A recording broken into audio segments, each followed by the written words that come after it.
Howdy doody, one and all. Welcome back to another edition of Top 10 Worst Things of All Time. A compendium of profundities, observational stratas, meritocracies, denunciations,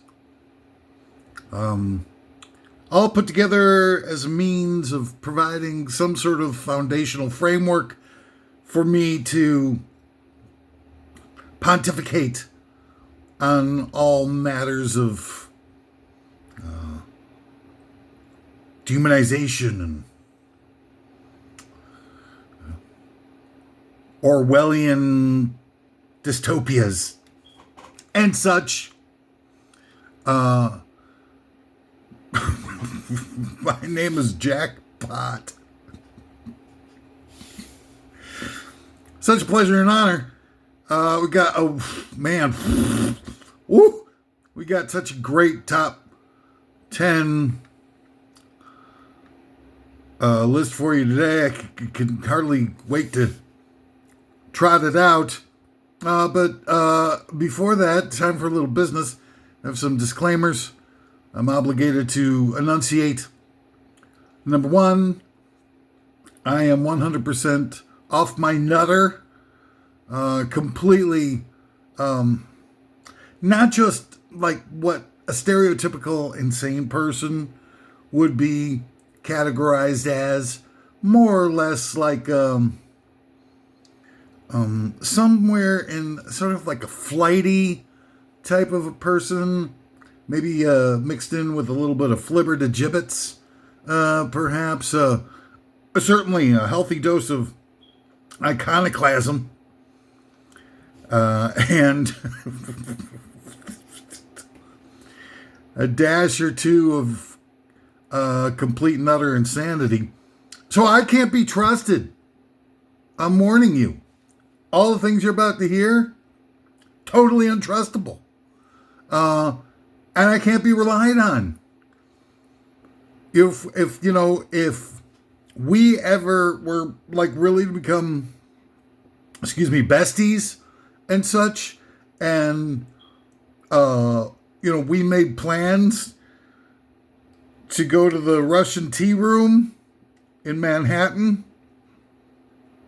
at like some, random Wednesday at 6 p.m., I'd be late. That's the type of person I am. So keep that in mind as I go through all this stuff. Number two, I am not partisan. It's going to sound like it, but I'm not buying that. I'm not down with that bag. People are going to be like, oh yeah, look at him. Like, this guy is like your classic recycled hippie freak. Not true, man.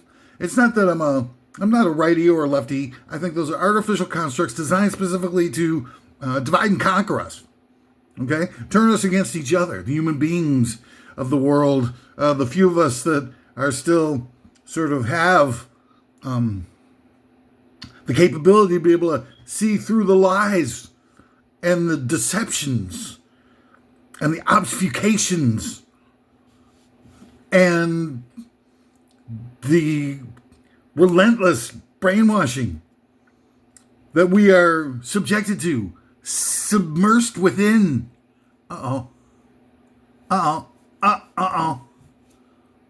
Sorry. I'll be right with you. All right, sorry. Anyway, that's the type of thing that I'm not. I'm not going to buy into the whole social engineering garbage that they've been pummeling with us and keeping us in place with, and watch on and on and on with all the various different lies and fantasies that they parade out in front of us. And everybody's like, oh, I hate that. I hate that. I hate that. I need that. I need that. I need that. I hate that. Hating that. Need that. Need. Hate. Need. Hate. garbage. I'm not going to play that. People are, much different than they're portrayed within the confines of the brainwashing department of our overlords. Some people, are objectified as being, one group is objectified as being this, this, and this.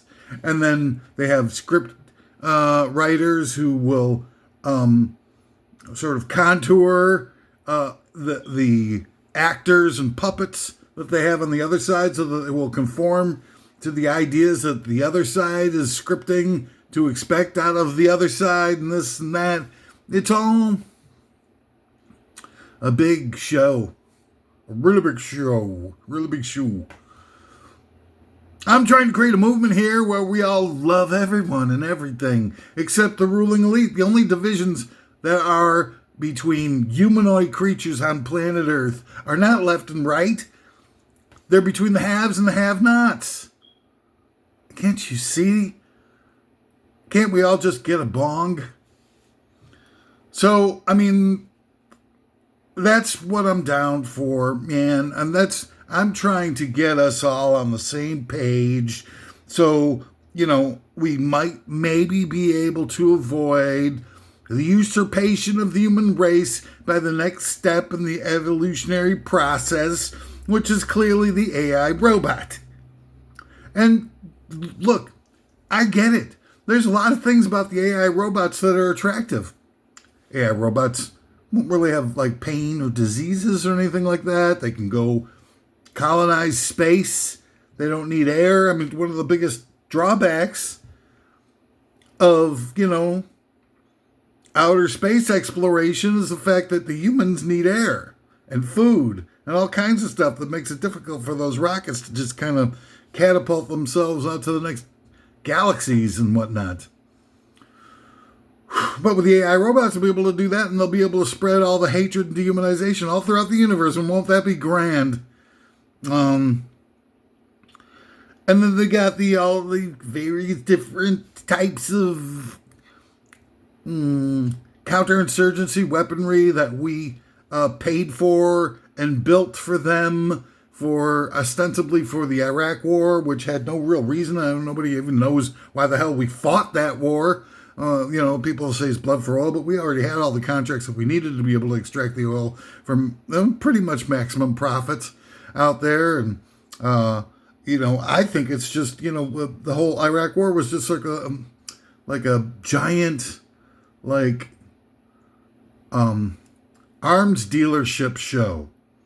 And instead of just having it in some convention center or whatnot, they had it, in Iraq so that they could, show off all the weaponry in action, and all these, petty thugs and dictators all throughout the globe, the third world nations, etc. and whatnot, are all looking at this stuff going ooh, look at the melting power as those poor defenseless babies are melted by the white phosphorus and the cluster bombs. It's almost like Willy Wonka there for a second, I think.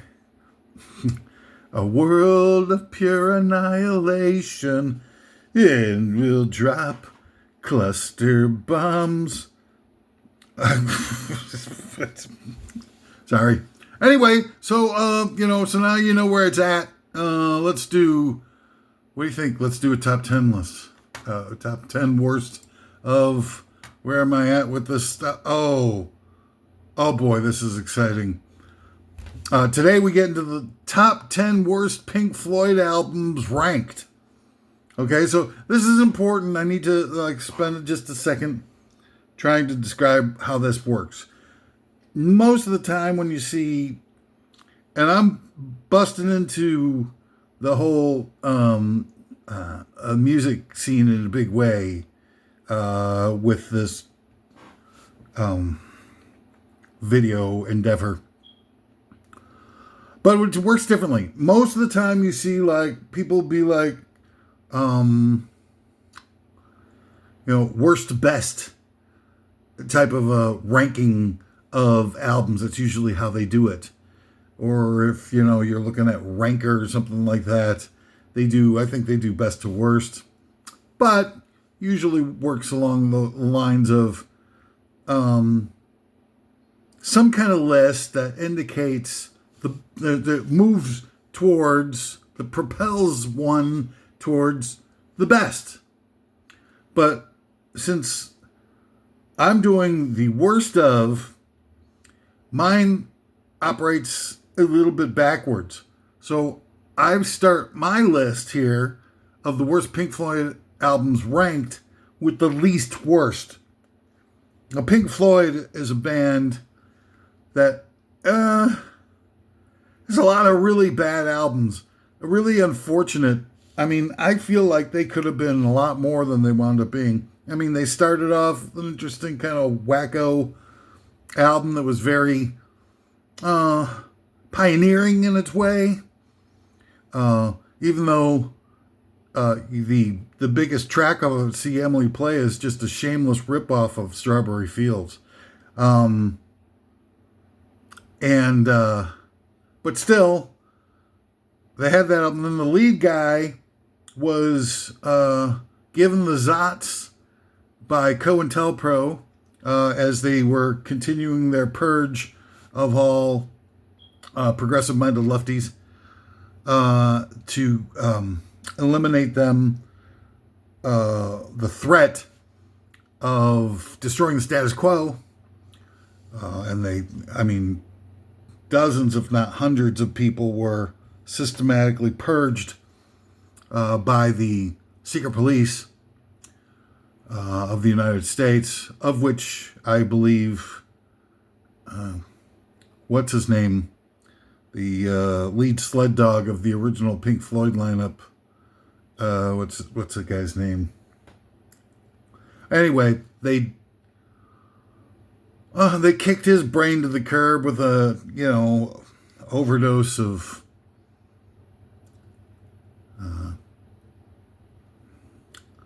psilocybins, and that was that band. But then somehow they start to make all these albums. They're so incredibly horrible. I was trying to prepare for this list and try to do like even just a needle drop of some of these albums. It's impossible. I mean, you cannot listen to freaking Umma Gumma and not be on a borderline dropping off into a medical coma. Andrew Ridgway. No, that's the Wham guy. Who is that? Seymour Ballmeat? Is that what it is? Who is that guy? All right, so my ranking of, there's only like 3 albums that they ever did that are listenable all the way through. It gets a wide array of stuff that's just pathetic, ranging all the way to stuff that's so boring, so incredible. What the hell is Pink Floyd? The 3 are ranged from good to just absolutely cringe-inducing boredom and sort of unoriginal, plagiaristic garbage. And so this is the least worst to the totally worst listing of Pink Floyd albums. So I'm starting with 10. Number 10 is the least worst of the albums I'll be looking at or ignoring. Number 1 on this list is the worst thing they've ever done, I think. Yes. And also as part of, I'm totally down and cool with bashing the hell out of these dinosaur rockers. Look, I'm a dinosaur rocker myself, so whatever. But I don't think anybody would ever accuse the music that I did would accuse it to be production value, horrible production value, self-indulgent. But nobody would ever, I don't think anybody would ever define my music as just unbelievably boring or plagiaristic, like so much of Pink Floyd's music is. But these guys are just, I mean, I just don't get it. One really good album. And it is a really, really good album. And it's not on this list, so I might as well start with the, just to get you into the mood. Dark Side of the Moon is not on my list. It's not one of the worst. I'd only do 10. If I was doing all, I think, 15 maybe albums of Pink Floyd, Dark Side of the Moon would be number 15, a.k.a. the least worst.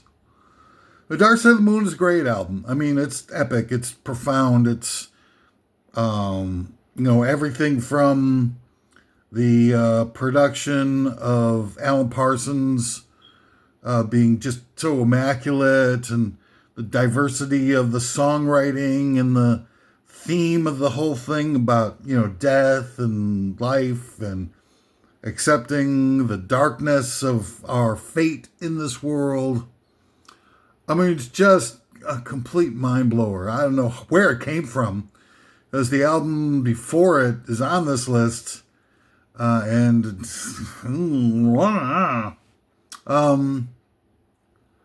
Metal, not going to be on this list. Metal, the Echoes song is amazing. The rest of that album, I think that's the one with Careful That I Axe Eugene, I think is on there. Which is a great riff, whatever that opening number is. The rest of side 1 sucks. Side 2, freaking great. Echoes. But, it's not going to make my list of the worst Pink Floyd albums ranked. That's something. Wish You Were Here is a great album. It really is. It's a lot of fun. Not exactly. It's about a guy who's brain dead, for the most part. Sid Barrett. That's the guy. What did I call him before?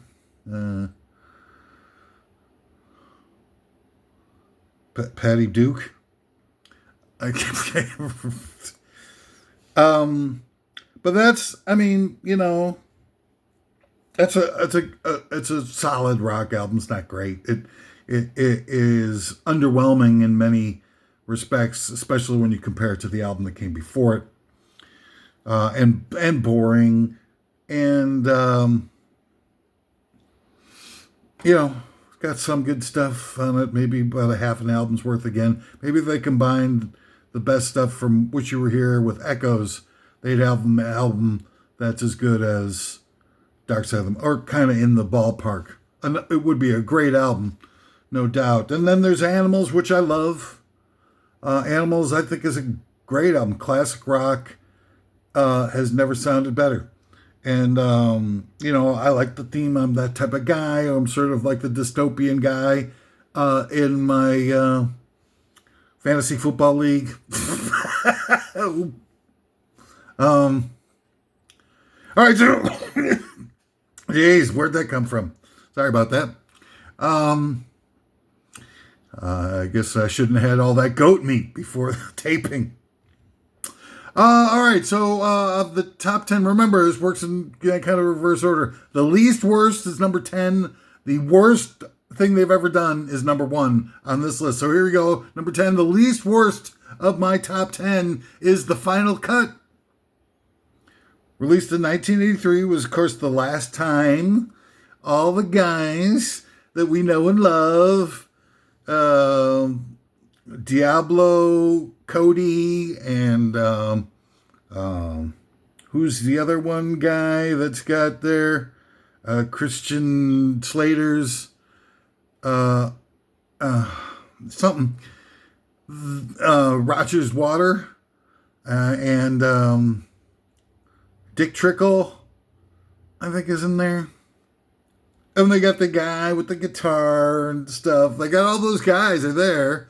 And a lot of people like trash the final cut. Like it's like a total piece of garbage. I don't think the final cut is a total piece of garbage. I put it on and I'm like, oh yeah, okay, it's dark, it's foreboding, it's self-indulgent, but it's Pink Floyd. I don't see where they think, this is great, sort of step down of something that's kind of dull and foreboding and dark, cryptic and self-indulgent from anything else that Pink Floyd ever did. And people like come at it like going like, well, this is such a disappointment after listening to all this other crap and boring garbage that they put out throughout their lives. No, man. It's like the bar is really set. I mean, of all the classic rock bands, Pink Floyd has got to be at the lowest. Because they have one epic, world-killing album, and the rest is just kind of pedestrian. I'm like, well, Animals. Actually, I love Animals. So, one epic album, one really great album, and two halves of a decent album is all they've ever really done. And again, yeah, I get it. Piper at the Gates of Freedom. The guy died, they killed over, whatever, became brain dead, whatever it was, from too many psychotics. And, the biggest song off of that thing is a ripoff of Sgt. Pepper. I'm Sergeant Bilko. Sergeant Slaughter. Strawberry Fields. Ba-dum. It's the same thing from that riff, that half-step descending riff is ba-dum. Do do do do do do do do. And they were in the same studio at the same time, so don't tell me that they didn't like, oh wow, man, let's steal that riff, let's try to get it out before they get it out. So, plagiarism, all you got to do is prove similarity and access. All right, so Final Cut, I don't know what to say about this album. I've only listened to it a couple times. I shouldn't really be ranking this band. There's some of this stuff I haven't even been able to listen all the way through once. This band is, I really do feel that it's not worth my time. If I would listen to any of this garbage, based on the little dribs and drabs that I subjected myself to, that I wouldn't be able to make this list. I would be so turned off by the horror show of this pathetic and lackluster material that I'd just be like, just everything I had to say about them would be a negative. And these guys, they've ultimately, now they've descended into just total jerk-offs where they hate each other. They won't talk to each other, the main two guys. It's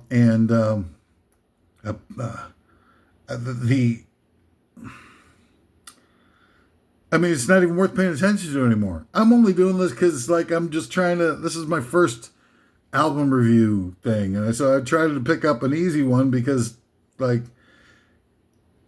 nobody's listened to, this next one here, The Division Bell, number 9, The Division Bell. Has anybody really ever listened to that without, falling asleep during the first song? How do you make your way through that garbage? Dave Gilmour has got some chops, of course, whatever, but they're all just kind of,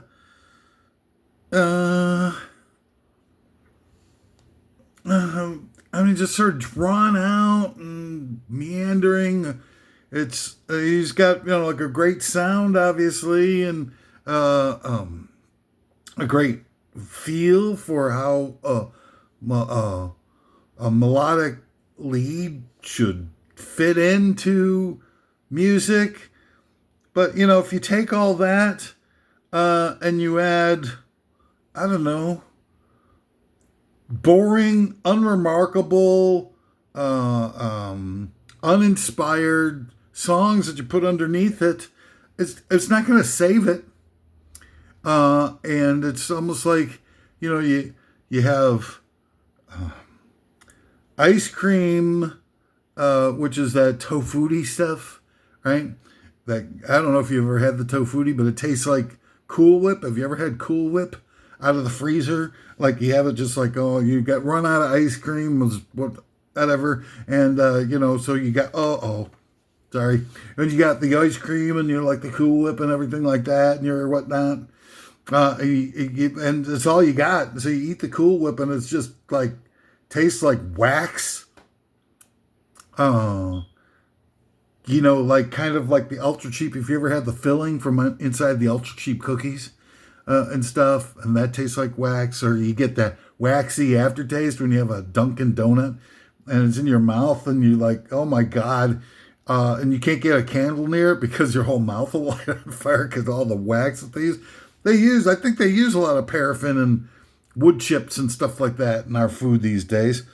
But what I'm saying is that it's like putting tofu. You get or a plate of Cool Whip instead of ice cream or something like that, and you put on this really great hot fudge, like really tasty, and you're like, oh my god, this hot fudge is great. Wow, this is great. And then you get to the meat and potatoes of your sundae, and it's Cool Whip, and you taste it, and it's like, who put frozen wax in my snack bowl? That's what the Division Bell is like. It's like, you got a couple of decent, semi non-boring guitar solos layered over the top of frozen Cool Whip. And that's the next least worst album on my list is more of the same garbage. Number 8, A Momentary Lapse of Reason. I can, yacht rock with a good guitar solo over the top of it, and that's being generous. And I think that they called it The Momentary Lapse of Reason was because that's what everybody who bought the album said to themselves when they made the decision to buy the album. Oh, I had a momentary lapse of reason. Look, now I've got a momentary lapse of reason. I mean, again, there's nothing worth pointing out. There's nothing worth talking about. It's just so completely unremarkable. And they slap the Pink Floyd name on it, and they fool everybody into buying the stuff. And everybody, has grown complacent and dehumanized in all this time that Pink Floyd is becoming this dry milquetoast pile of musical dumpster juice, and so they're all the people are just like driving around in their Beamers, like trying to pretend that they're still as hip and cool as they were when they were dropping acid and listening to Dark Side of the Moon 23 years earlier or whatever the hell. And they're driving around, blah, blah, blah. Well, actually, it was only 12, 15 years. But still, oh man, I remember listening to Pink Floyd and driving up to somebody's like, whatever, and they're listening to King Gizzard and the Wizard Lizard and stuff. And they go like, I've got Pink Floyd on in my Beamer.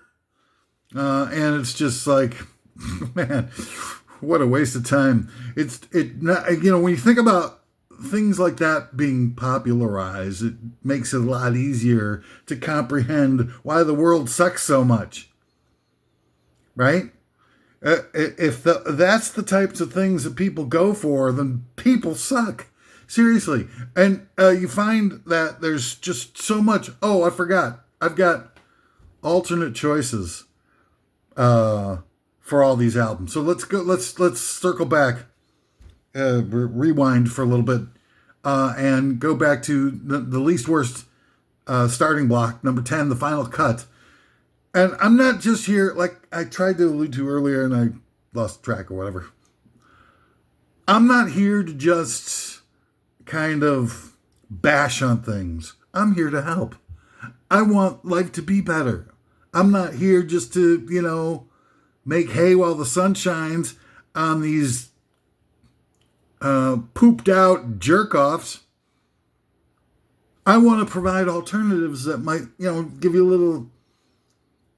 little, stimulation, that might fire up some of those long dormant gray cells in the back of your skull. So instead of the final cut, I have a recommendation. Instead of the final cut, listen to that drone on and on and on. Why not get Ace of Spades by Motorhead? If your brain pummeled into a nice juicy sauce. Because that album's badass. I mean, seriously, riff after riff, it's a circus of riffs. And they'll scream their asses off just to make you, get on the same page with them, and it's a good time. It's going to be a good time. It's certainly a lot better of a time than you're going to have listen to the final frickin' cut. You lousy sellout conformist. Number 9, the Division Bell. I had a recommendation. I totally forgot about it. So if you're thinking about at all listening to the Division Bell, do yourself a frickin' favor. Don't bother. Don't waste your time, your attention span, and certainly don't do it while you're operating large machinery, because you're very likely to pass out from the overall boredom that it will inspire within you. Instead of that, pick up The Last Poets self-titled album. The Last Poets is like the super radical. Really, it's the first album, the progenitors of rap. The first people really got rap. They pioneered rap. The Last Poets, in the late 60s, came along, and they have it's sort of like it's an a cappella group with congas and percussion. And the album that they put out, the first self-titled album, is the most radical thing that you'll ever hear. And it was done in 1968 or something. And it's still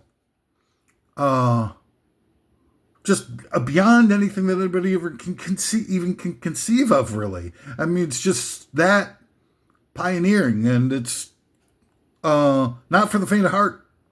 And certainly if you're expecting Division Bell, you need something.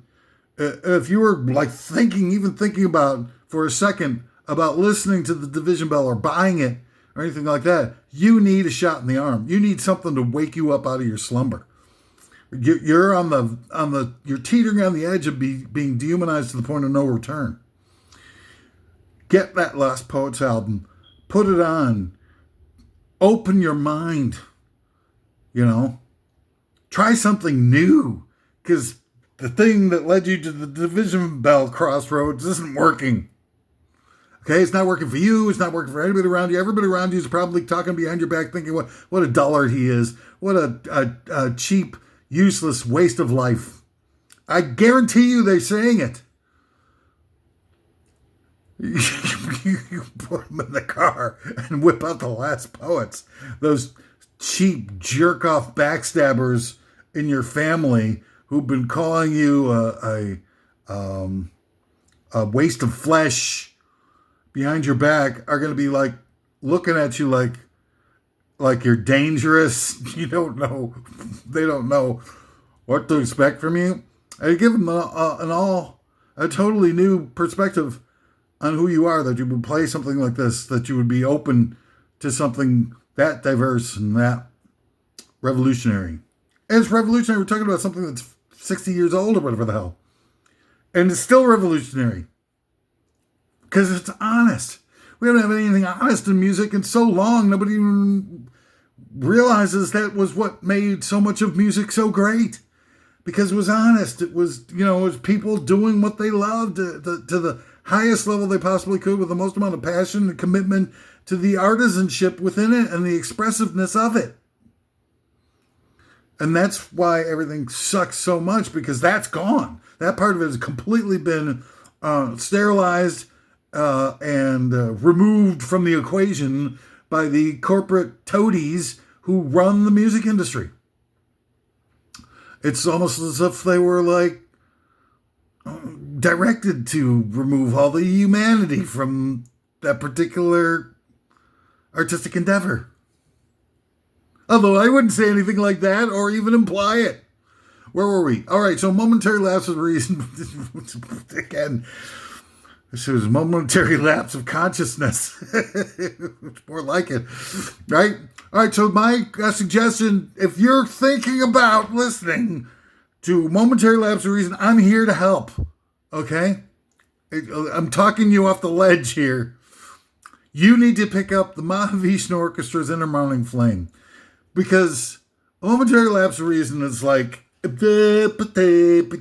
I'm pantomiming the album, it's like,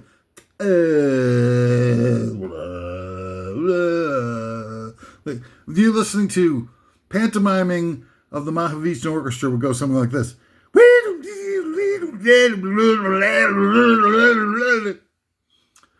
Mahavishnu Orchestra is the highest level of musical virtuosity that you are likely to hear in your entire lifetime.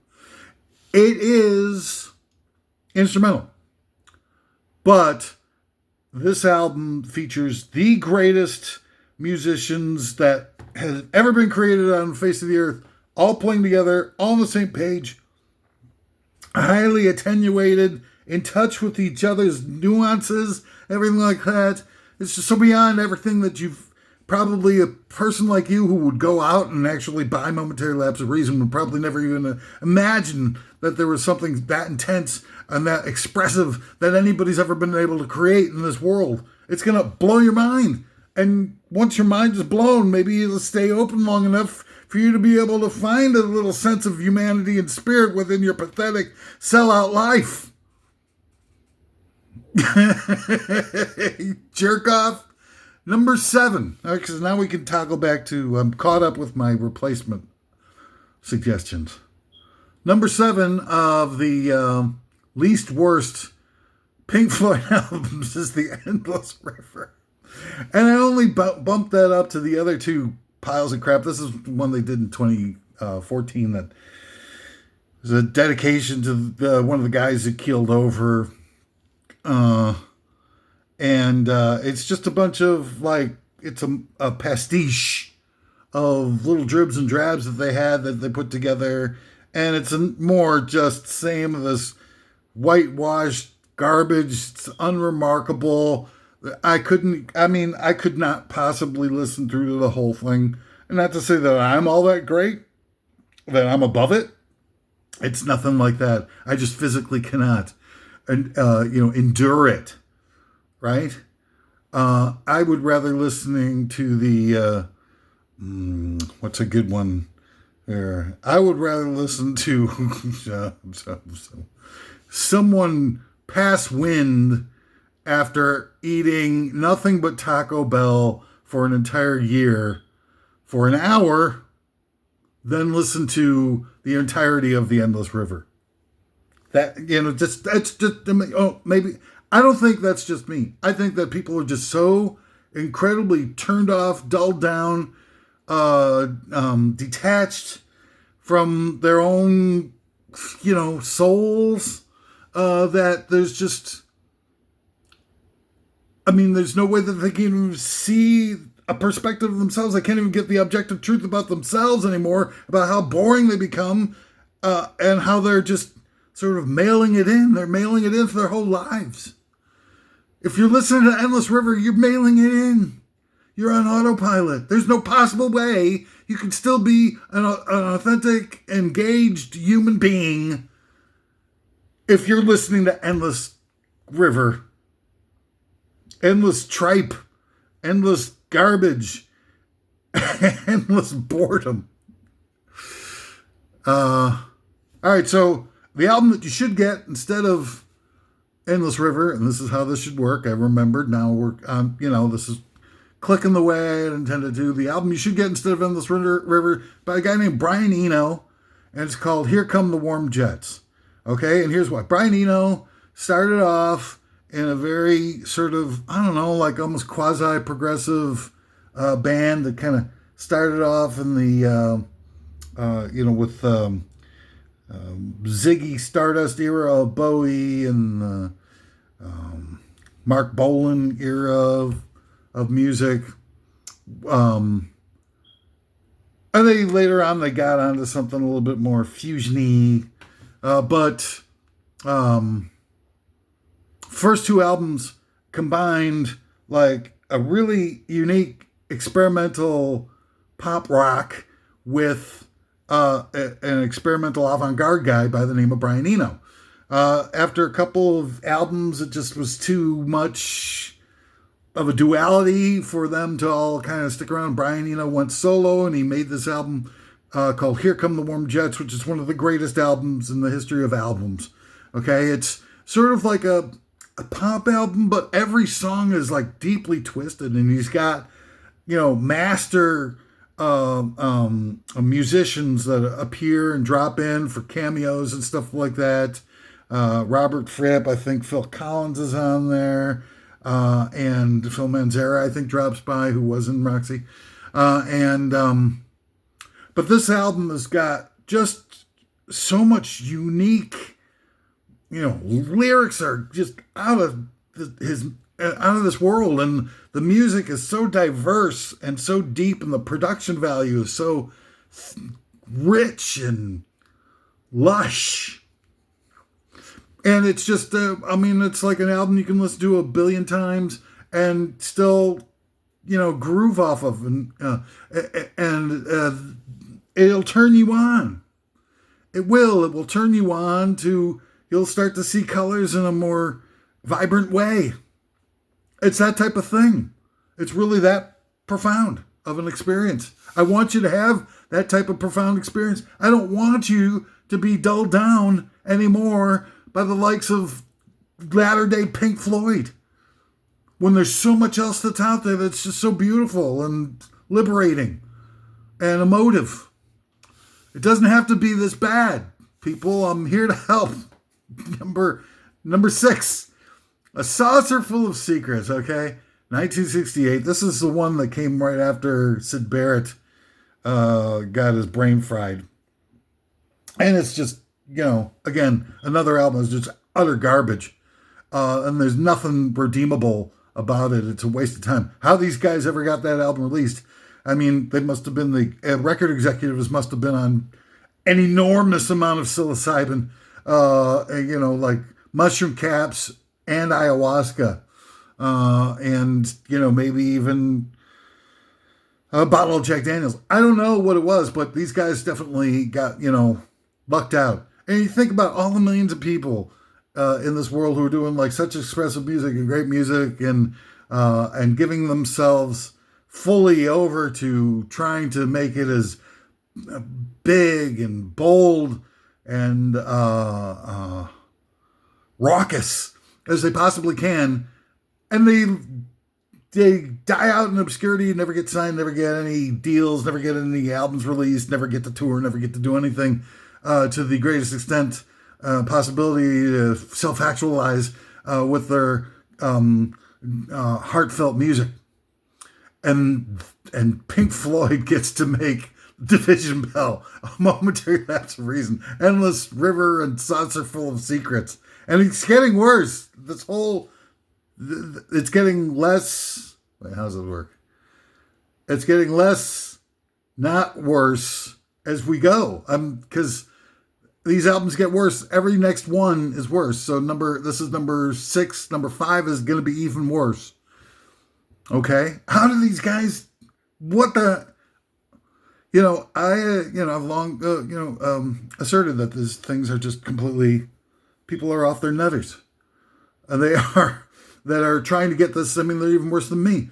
That are trying to get people intentionally to become robots by making their music, deforming their music into something that's like totally uninspiring. I mean, certainly, when you have music, when you're at work and stuff like that, if you play on the radio and you just like have this totally mechanical, uninspiring music, you're just going to sit there and work, dee dee dee dee, I'm working hard, and you just have the music will just be pumping you a little bit, just that little bit to make you just like totally not fade out and, be able to, power through the afternoon and such. But think about it, if you had stuff like, some of these replacements that I'm offering up, and you had just like this really compelling music that really was engrossing, and all of a sudden you're playing on the radio that's got this engrossing music, and you're like trying to think and trying to concentrate on your work and everything like that, and you'd be like, oh my God, maybe that's part of it. I don't know. Maybe just wanted everybody to conform. Make it a lot easier to round us up when it's time to send us off to the global work camps. So anyway, don't get Saucer Full of Secrets. And this is a nice, obscure, kind of hippie-ish type of thing from right around the same time as Saucer Full of Secrets, and I tried to match it up so you at least have some sort of, equivalent of time frames. And so I'm recommending, there's a band called Love, a guy named Arthur Lee. Now, their famous album is with Alone Again, or it's a Forever Changes. And it's one of the greatest albums of all time. It's just so profound and so chill and amazingly, it's just unbelievable concept album. I'm not going to go with that one, though. I'm going to go with For Sales, because Pink Floyd's a little bit more of a rockin' thing than Forever Changes, and Forever Changes is not a bad choice. But I'm going to go with For Sales, which was a less regarded Love album, but a total jam. And it's got, like this drummer is freaking amazing, and Arthur Lee is just profound and totally out of his head and stuff. And the album is just a great listen, and so super groovy and diverse and unique, and something that you'll be able to like really sink your teeth into. And if you're not too busy, you might want to pick up that Forever Changes album too, because it's an all-time classic. But number 5, the Zabriskie Point soundtrack. Okay, so you got Pink Floyd has gotten so bad in the time between Syd Barrett and the second side of metal, that they're doing tons of like soundtrack music and stuff. Really, and it's horrible, and it's unlistenable, and it's boring as hell, and it's really something that anesthesiologists should take a look at, or whatever you call it, to put people to sleep before surgery. You just like seeing them. We'll give them 5 cc's of ether and 20 minutes of Zabriskie Point soundtrack. The only problem is they probably never wake up. Medically induced comas and stuff like that should be so lucky as to get a copy of Zabriskie Point soundtrack. That's how bad it is. I can't listen to it. I tried. I listened. I'm like, oh my God, I can't do this to myself. I can't believe that there are the people out there that would. The actors go to see the movies. Zabriskie Point probably passed out when they were in the movie theater at the premiere. And just like, oh my God, I'm so disappointed. This is a great movie. I tried so hard to memorize my lines and be on cue and be emotive and everything like that. And then they do this to the movie with this soundtrack, this freaking boring ass soundtrack. All right, so instead of the Zabriskie Point soundtrack, I suggest you get, here's another soundtrack. Again, I'm trying to match these things up on the fly here. From the movie Escape from the Planet of the Apes, which is the third movie in the original Planet of the Apes series, a guy named Jerry Goldsmith was a really talented soundtrack movie guy, comes up with like a work of like incredible, so groovy, and it's kind of like almost space age groove and funky and lost total energy and stuff like that, and it's just and it's so great. It's such a fun listen. It really is, and it's you put some pep in your step. What the hell? Instead of bothering to listen to Zabriskie Point, I'm telling you, take out the same time and check out Escape from the Planet of the Apes movie soundtrack by Jerry Goldsmith, and you will groove. Okay, and that's what we're here for, right? We're not here to just put down Pink Floyd. Everybody can put down Pink Floyd. It's just trying to replace it with something that makes your life a little bit more inspired and a little happier. And what's wrong with that? Number 4 of the, we're getting pretty bad now. We're getting towards the worst Pink Floyd album of all time. This one is Obscured by Clouds, which was some kind of weird, meaningless album. I didn't even... I listened to some of it and I was like, I'm not even going to look up what this is. I think it's the album that they did in between Metal and Dark Side of the Moon. But I'm thinking about, how could it be this bad? Metal, you get it. If you listen to Metal and the next album is Dark Side of the Moon, you kind of get it because you're like, okay, well, yeah. I mean, they're on the road to finding something on side 2 of Metal. So it's got to be I don't know. But then you get, Obscured by Clouds, and thinking oh my God, I'm gonna need to get those heart paddles and stuff to revive myself.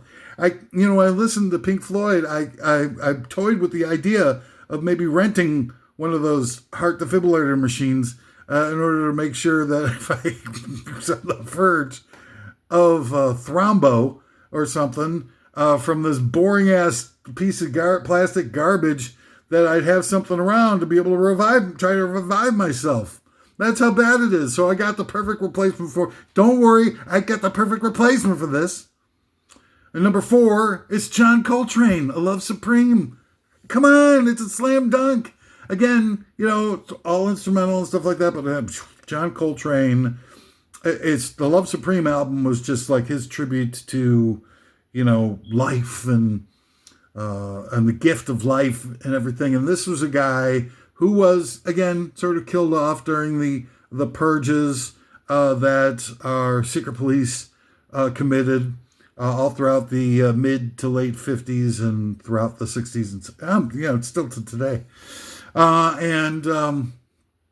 But before they croaked him, he came up with this album. It's just, and I can't, describe all the stuff that's going on here. They got a special thing with circle of fifths and modality and all that. And I'm not the type of expert that you need to go to for all that, but if you listen to this album, you're going to want to find those people out, and they're out there and stuff like that, and they'll help you comprehend the depth of expression and virtuosity that's needed and competence with your instrument that's needed in order to be able to create something at this high level.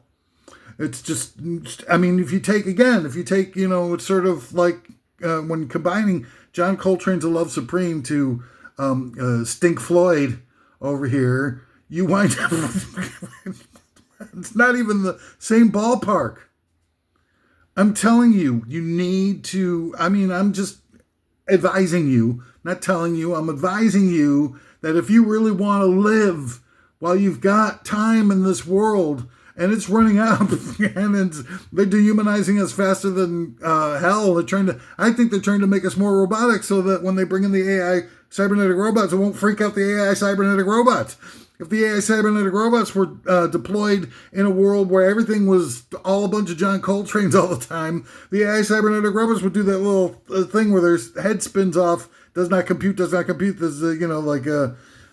what's the sound of one hand clapping types of logic phrases or whatever, and they wouldn't be able to figure it out. But now they get in where everybody's just a bunch of dried out nobodies, soulless plastic automatons, and when they bring in the real soulless plastic automatons, they'll feel like it's just another continuity thing for them. They'll just fit right in and just go, "Oh, I think that Nicki Minaj is a great music.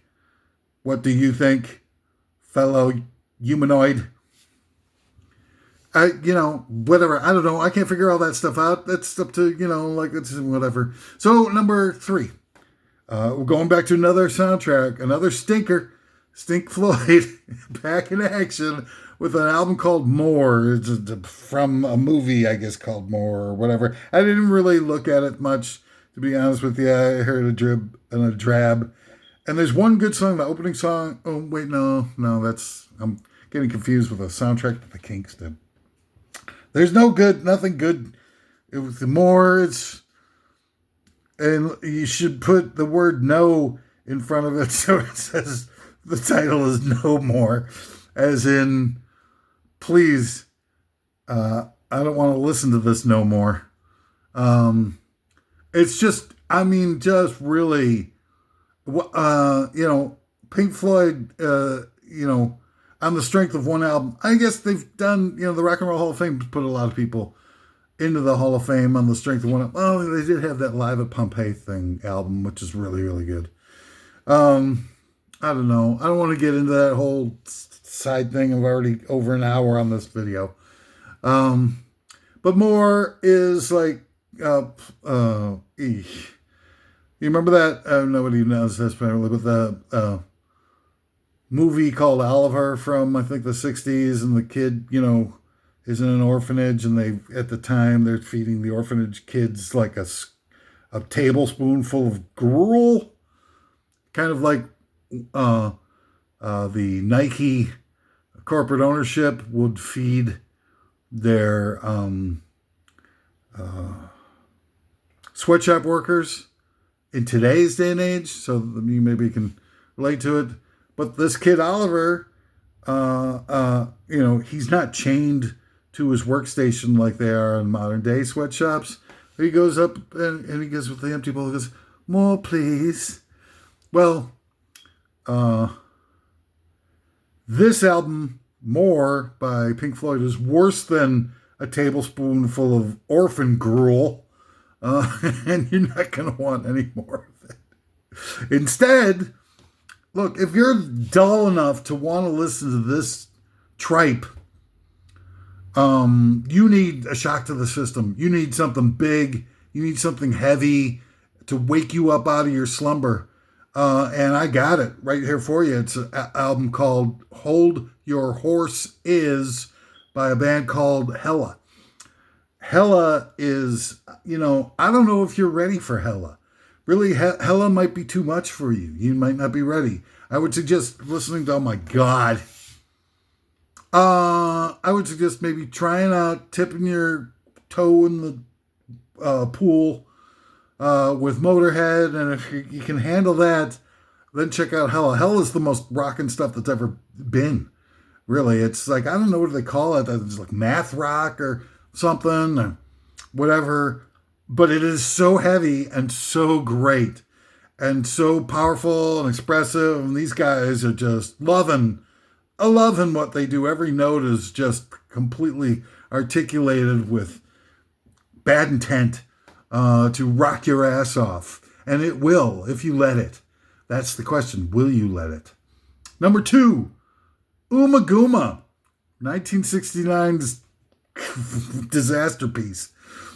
I wouldn't recommend Umma Gumma to my worst enemy or his dog. I'm sure that dogs pass out from the sound of Umma Gumma, with all those extra sensory perceptiveness of dogs' ears and such. Umma Gumma is the musical equivalent of the sound of the title of the album. It's like, oh my God, I got Umma Gumma on my groin. It's like the, it's the nadir of musical tripe. Of musical excellence.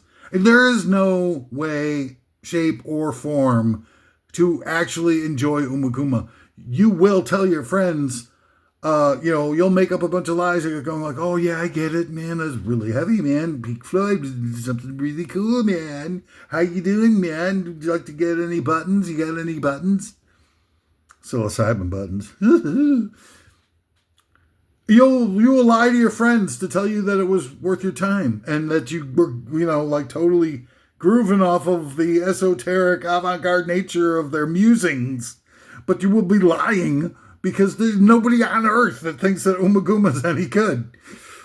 And who the hell knows whose, puds needed to get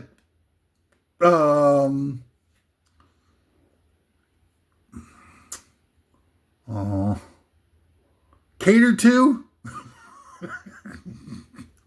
in order for Floyd to get this album released, or a budget for it, even with all the other albums that they're making at that time.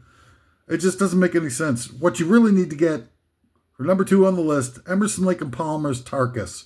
Okay, again, sort of the same time frame. See how I'm matching these things up and everything like that, making things a little easier for you. Emerson, frickin' Lake and Palmer's Tarkus is the shiznaz in a big way. Tarkus will blow your frickin' mind if you let it. That's been the whole conflict between, like, why are people even bothering with Pink Floyd anymore? When Tarkus is out there, and you spend the same amount of time listening to Tarkus, especially side 1, and then if you would Umma Gumma, and you can tell your friends that you honestly had your mind blown. And you tell them, and they'd listen to it and be like, oh my God, wow, you are totally cool. Which is really all you listen to music for anyway. And you got the collections and everything like that. They're like, oh, did you come over and listen to my Tarkus album over at the crib? I've got it on Laserdisc and vinyl. Oh, I've got it on vinyl. That makes me cool. And then finally, the worst album that Pink Floyd ever did, the ultimate, most horrible album they ever did, is, of course, number 1, The Wall. That's right, you people, and I mean, The Wall is just, it's got like 2 songs on it. The double album makes you listen through this whole double album, waste your time. It's got, You Better Run, Take It, is okay, still kind of boring. And that Lunatic Fringe is on there, I think. Which is, also still kind of boring. Everything else is just, ugh. I'm going to really have to live through this whole double album thing of all this nauseating nonsense. But what bothers me the most about The Wall is, and I haven't seen anybody of the people I've checked out talking about The Wall and everything like that, nobody ever mentions the fact that it's a total ripoff of The Who's Tommy. And that's my replacement recommendation. If you're going to spend time listening to a double album, listen to a double album that's got some original thoughts to it. Tommy, The Wall talks about, he builds a wall and it's like this, blockade that prevents him from interacting with the world around him, right? Does it sound familiar? Deaf, Dumb, and Blind Boy? Hello? Tommy? And nobody's ever talked about this. What an enormous amount of plagiarism took place between Tommy and The Wall. Tommy's, an enlightened effort at pure artistry, and it comes through on every level. Musically, amazing. Creatively, unreal. It's at a level of expressiveness that we could never possibly duplicate. It's like trying to rebuild the pyramids with the same tools that they used back in 4000 BC. It can't be done. Nobody knows how they did it. It's a lost art. The same thing with things like Tommy. Nobody knows how they did that. This is because everybody's become so dehumanized in the last 40, 50 years or whatever, that they have completely lost connection with that type of means of connecting with the authentic impulses. And then, The Wall makes things worse every, 10 years after the fact or whatever, with this just completely, pathetic drone of an album that just goes on and on and on. Who the hell can listen to that garbage? Who's got the time in their lives to waste on The Wall, or this derivative pile of hooey, in a world that's, collapsing as heavily and enormously as ours is? I mean, it's just like, don't you have anything better to do with your life? And it's like all these things coming out like at the same time of that are causing everybody to just completely turn off to, who they are as a human being and everything like that. You get Foreigner and Kansas and Bad Company and Journey. Oh my God. And The Wall. The Wall is in with all this suburbanite white trash puke. Anyway, that's all the time we got. The Wall, ladies and gentlemen. Wall, number 1 worst album of all time by Pink Floyd, and one of the worst albums of all time. What a pleasure it's been here to be with you I've gone over my allotment of an hour. This is the longest I've ever done anything in my life. Oh, anyway, some caveats here. Some quick, what you call these?